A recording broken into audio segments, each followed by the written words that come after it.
Hello welcome back to our blog. हजुरहरूलाई मेरो ब्लगमा स्वागत छ। म चाहिँ रोमस हजुरहरूको अगाडि एउटा राम्रो ब्लग लिएर आइसकेको छु। आज चाहिँ हामी यो छागा गएको यता छागा गएको होइन। अगाडि चाहिँ हाम्रो पुसै हुनुहुन्छ, पुसै घाँस भारी बोक्दै हुनुहुन्छ होइन। उहाँ घुम्न आएको तर हामी घाँस बोकेर पठाउँदैछौँ उहाँलाई। यो चाहिँ एउटा सानो गिफ्ट।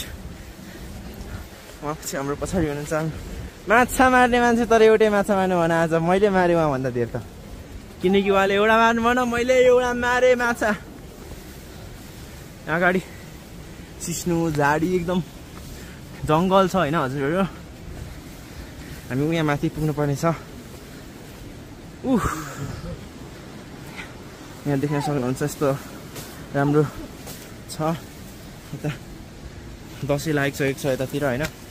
कस्तो छ प्लिज भन्नु होला। यता चाहिँ पुरै दसैँ लागिसकेको छ। अनि मलाई सिस्नुले पोलिसकेको छ खुट्टामा। सिस्नुले खुट्टामा पोलिसकेको छ। अनि हेर्न सक्नुहुन्छ यता जाँदैछौँ हामी। यस्तो पोलेको सिस्नु एकदम डेन्जर कुरा हो हजुर। एकदम पोल्छले पोलेपछि आधी घन्टासम्म हजुरहरूलाई पोले गराउँछ।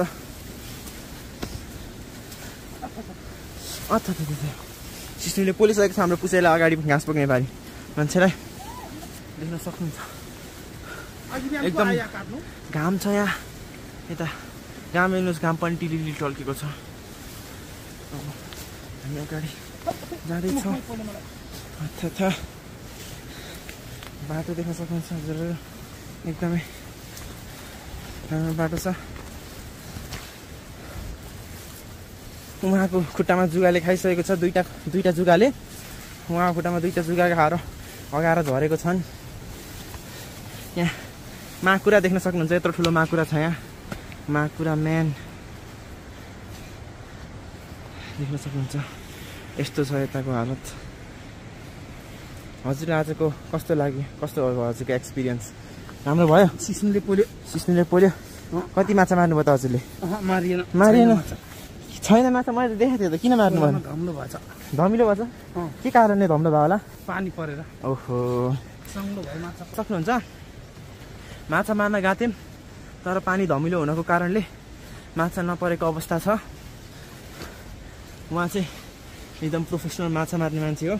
एक दिनमा उहाँले 300 माछा मार्नु भएको छ। फेरि सानो तिनो होइन नि, यत्रो। हजुर एउटा बाटो हेर्नुहोस्। हामी बाटो जाँदैछौँ। हजुरहरूलाई म सिनेमेटिक भ्यू देखाउँछु बाटोको। के थाहा, यता घाँस काटेको छ होइन, हेर्नु सक्नुहुन्छ तपाईँले। हामीलाई पनि थाहा छैन कसले काटेको। हामी अघि त्यहाँ तल थिएँ मैले, हामी यहाँ माथि आइसकेको छौँ।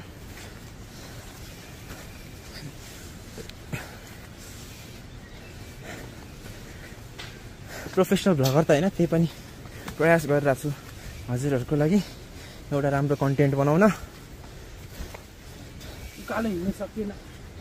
उकालो एकदम यहाँ डेन्जर छ।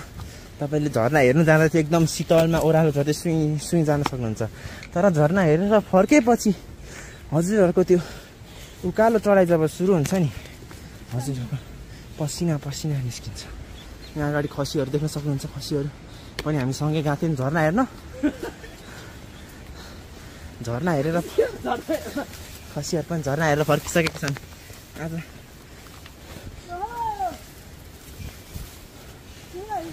एकदम गर्मीको अवस्था छ। यस्तो जङ्गल हेर्न सक्नुहुन्छ। हामी म्यान भर्सेस वाइल्ड खेल्न आएको छौँ यो जङ्गलमा। हजुरहरूलाई हेर्न सक्नुहुन्छ। यता देख्नुहुन्छ, यता जाने बाटो छ। तपाईँहरूले जाने बाटो नदेख्नु भएको होला, तर हामी यताबाट हिँड्थ्यौँ पहिला। अहिले त हामी हिँड्दैनौँ, माथि आइसकेको छौँ। यो झरनाको नाम चाहिँ 3 छाँगे झरना हो होइन। यो चाहिँ एउटा बाटो हो। अगाडि बाटो थुनेको छ तर हामी जसरी पनि जान्छौँ त्यो बाटो हेर्न सक्नुहुन्छ। खसीहरू अगाएर यत्रो भुडी निस्केको छ यिनीहरूको।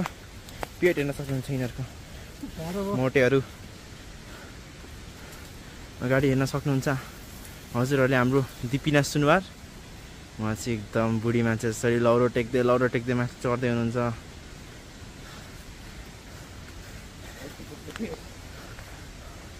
लौरो टेक्दै चढ्दै हुनुहुन्छ बुढी मान्छे जस्तो। उहाँलाई बुढेसकाल लागेको छैन, त्यही पनि उहाँ बुढेसकालको अनुभव लिँदै हुनुहुन्छ। उकालोमा लौरो टेकेर हिँडेर यता आउँदाखेरि प्लिज यता दान पनि गरिदिनु होला हजुरहरू। यो दानले हामीलाई ठुलो सहयोग गर्नेछ। यहाँ एउटा सानो मन्दिर छ, यो मन्दिरलाई अलिकति राम्रो र व्यवस्थापित बनाउन मद्दत गर्नेछ हजुरहरूको थोरै दानले पनि। थोपाले के भन्छ? थोपाले के भन्छ? थोपाले खोला बन्छ पानीले, त्यही हो, मलाई थाहा छैन। देख्न सक्नुहुन्छ हामी माथि आइसकेको छौँ। कसरी हेर्न सक्नुहुन्छ यता हेर्न सक्नुहुन्छ कर्तन दानपत्र छ। अनि यहाँ हेर्न सक्नुहुन्छ हाम्रो मन्दिरको ढोका यस्तो प्रकार रहेको छ। यता घन्टी छ, यता घन्टी छ, यता नि घन्टी छ। दर्शन गर्न आउनु भयो आइदिनु होला। लोकेसन चाहिन्छ भने मलाई डिएम गरिदिनु होला।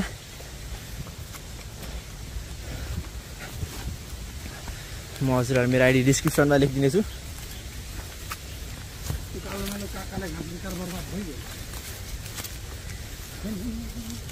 काका एकदम अनुभवित मान्छे हो, एकदम राम्रो ट्रेकिङमा जानुभएको। उहाँले माउन्ट एभरेस्ट चढेर त आउनु भएको छ। यस्तो उकालो त जहाँ के हो र उहाँको लागि। यहाँ बोका देख्न सक्नुहुन्छ। ओ बोका, उहाँको लुगामा बोका खसीले टेकिसकेको छ। तर हामीलाई बाल्छन् किन अगाडि रोड आएकोलाई गाउँ भनिन्छ भनिँदैन। देख्न सक्नुहुन्छ यो गाउँको ठुलो मान्छे एकदम। कति वर्ष भयो हजुर गाउँमा बसेको? लगभग 40 वर्ष बसिसक्नु भएको छ यो गाउँमा। हेर्दा त उहाँ भर्खर 16को देख्नुहुन्छ, तर 40को भन्नुभयो। ढाँटेको जस्तो लाग्यो हजुर।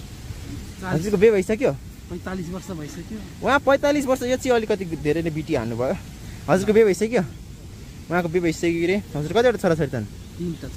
3टा छोरा छ अरे उहाँको। हेर्न सक्नुहुन्छ तपाईँले अनुहार हेर्दा बताउनुहुन्छ 3टा छोरा छ। यस्तो जवान देख्नुहुन्छ उहाँ। यता चाहिँ ओखलढुङ्गा छ होइन। यता चाहिँ यो चाहिँ ओखलढुङ्गा हो होइन। यो ओखलढुङ्गा हो। यो यहाँ देख्नुहुन्छ यो चाहिँ ओखलढुङ्गातिर हजुर।